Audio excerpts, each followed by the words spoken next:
Hey guys, welcome back to another review. We have the Ultramarine Primaris Assault Intercessor from McFarlane Toys. On the back we have a picture of the figure itself, a Necron, and the names of the figures. And on the side we have a picture of the figure along with his name. The package comes in a standard box, easy to remove, but not something you really want to save, as a bit of cutting is required. McFarlane has gotten into the Warhammer universe and has started to release a few figures. We start off with an Ultramarine, the standard assault unit for the human empire, the Imperium of Man. This version is a sergeant, as noted by his red helmet and insignia on his shoulder and greaves. The armor worn here is the Mark X power armor. It's designed to be modular.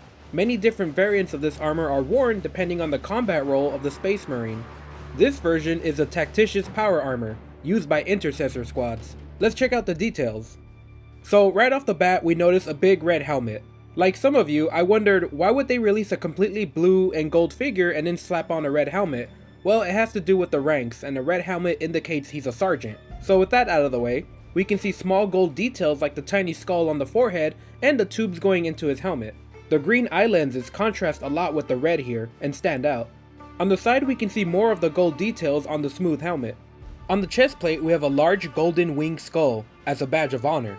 And underneath we can notice some details in the plates of armor like small panels and power jacks.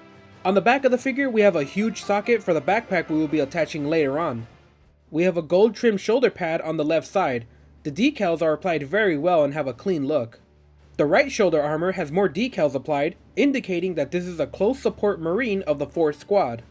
On the front of the right shoulder we have a small decorative shield, normally representing something personal within the chapter. On the left arm of the figure we have more plates of armor along with a golden cross with the large skull on the center. On the right arm we can see small details like compartments and buttons for communication. Below the chest we have the belt, and more layers of the heavy plated armor covering the sides and the groin. The black belt has pouches for extra storage, and if we look closely enough we can see the buttons are actually tiny skulls.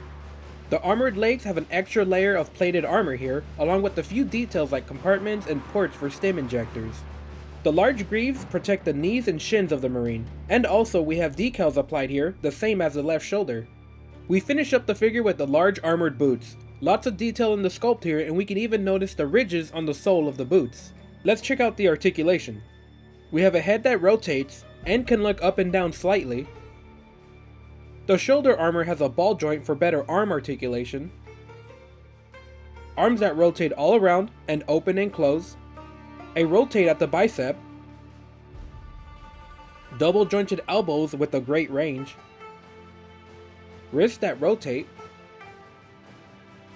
a ball jointed waist. We have a tiny bit of rotation here, but I wouldn't stress it. Legs that open and move forward and back and rotate slightly. The side armor gets in the way, but the legs are bulky even if they weren't there. Double jointed knees with great range, and boots that tilt up and down. We get the Marine's backpack in matching colors and decals. It has a large peg on the back. To install the backpack, you peg it into the socket on the back. It makes the figure a bit more top heavy, but he's bulky enough to carry it without a problem. We get a heavy bolt pistol in a dark gray. We get a chainsword made of a soft plastic. It's detailed with tiny blades and other bits. And we get a stand with a peg to hold up the figure if needed. Here I'll stand him next to a few other toy lines to size him up. McFarlane has classified the figure as 7 inches, and in my measuring it's about 7¼ inches, or about 18 centimeters when standing upright. McFarlane did an amazing job with this figure. He's big and bulky and he feels a bit heavy when you pick him up. You can really feel the quality McFarlane put into this figure. I'm really glad Warhammer is finally getting some action figures, and McFarlane's Wave 1 of figures have been a hit. They're already hard to find if not sold out mostly everywhere.